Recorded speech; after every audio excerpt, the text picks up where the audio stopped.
So habang naghahanda nga po ang former 2 Division champion na si Teofimo Lopez para sa kanyang nalalapit na world title fight kontra sa current WBA welterweight world champion Rolando Romero na siyang nakatakdang ganapin sa August 22, ay naglaro ito sa The Zone segment ng mga boksingero na random na lalabas at ilalagay niya kung saan ang rango sa top 10. At dito nga po ay agad niyang nilagay sa numero 1 pwesto ang ating pambansang kamauman ni Pacquiao dahil napakataas talaga ng kanyang paghanga dito. Minsan na kasing sinabi ni Lopez na ang pangarap niya daw sa kanyang boxing career ay maging katulad kay Pacquiao.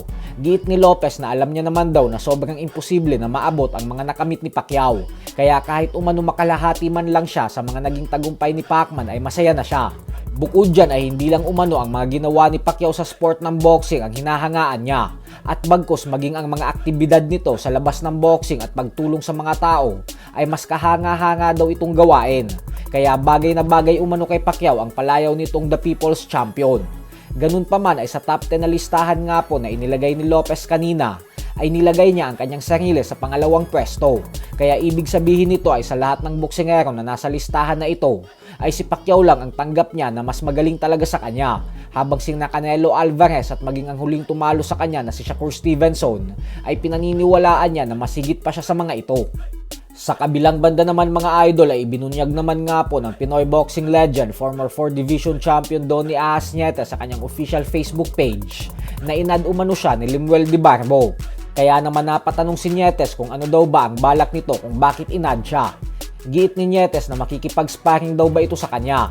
Giit naman ng mga fans na baka daw pwedeng patulan ni Nietes si De Barbo kahit sa sparring ng walang headgear.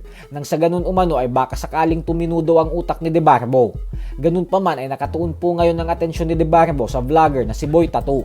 Samantala, ang current undefeated WBO Oriental Flyweight Champion naman nga po na si AJ Pasiones ay sinabing gusto niya nang lumaban sa isang world title fight dahil naniniwala siya na handa na siya sa mga bigating kampiyon ng dibisyon.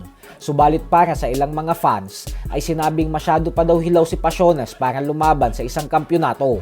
Bagamat may record itong 13 wins with 7 knockouts at walang talo, ay kumbinsido ang karamihan na kailangan pa daw nitong magpahinog at more experience pa upang hindi mapurnada ang magandang future nito sa boxing.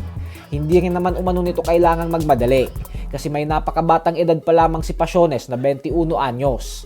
Huling beses lumaban si Pasiones nitong nakalipas na buwan ng Mayo lamang kung saan tinalo niya ang kapwa undefeated Pinoy boxer na si Richard Lasponia via unanimous decision.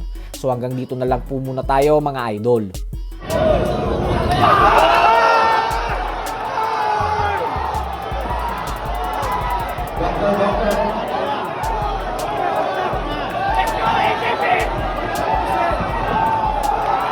Doktor, please, doktor.